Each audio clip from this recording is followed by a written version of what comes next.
So thank you for joining me today. I've kind of purposely sort of tried to kind of not cover the portion on the right, but this is something that I actually showed you in a video in June of 2021. What I want you to be focused on here is looking at these X's here with this solar eclipse.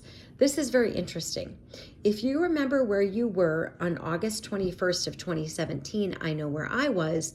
We had a total eclipse over the United States on that date.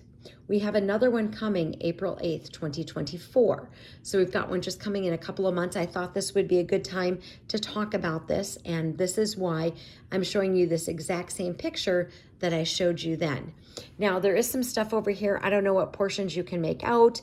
I didn't look up any of those things that are referencing the one from 2017. I'm not saying it's accurate.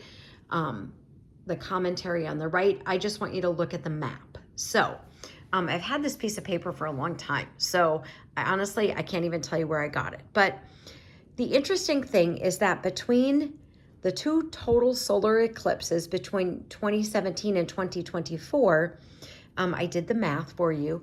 It's 2,422 days, 6 years, 7 months, 18 days. If you are thinking anything about in perhaps the calendar, and a 7-year cycle, etc., that's why this is interesting.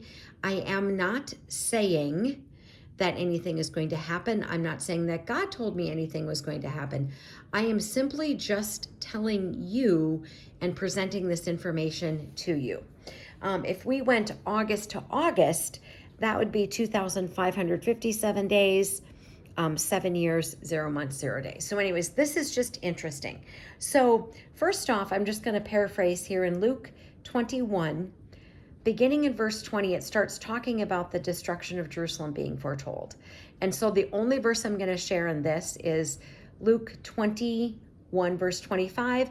There will be signs in the sun, the moon, and the stars, and on earth distress among nations, confused by the roaring of the sea and the waves. So I am not saying, please hear me, I'm not saying God's saying this.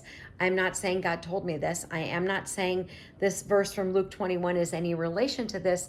I just like to point out interesting things, and that's all that this is. So here is what is really cool about this, in my opinion. So if you look at this, where these places cross, and by the way, it says that this is called Little Egypt, which, how can you make that up? But anyways, if you kind of look at these two pictures, they make a cross and X. So this part is so very, very cool to me. So the very last letter of the Hebrew alphabet is called Tav, T-A-V. And when the letter is written, it makes an X or a cross. So I talked about this back in June of 2021. My videos were terrible back then. Not that they're good now, but they are better, but they weren't very good then. But isn't that interesting that the last letter of the Hebrew alphabet is Tav? It makes an X or a cross, and that is what these two solar eclipses will do when they cross in the same path as they did back in 2017 and in April. So the only reason I wanted to bring this now to you is in a couple of months is just so that if this is something you were interested in looking up, you would have time. You can go on NASA's website. There's other places you can go. You can get information about this total eclipse that is coming here in April. So I would also say if you're interested, look up and see what time you'll be able to see what you can see where you live.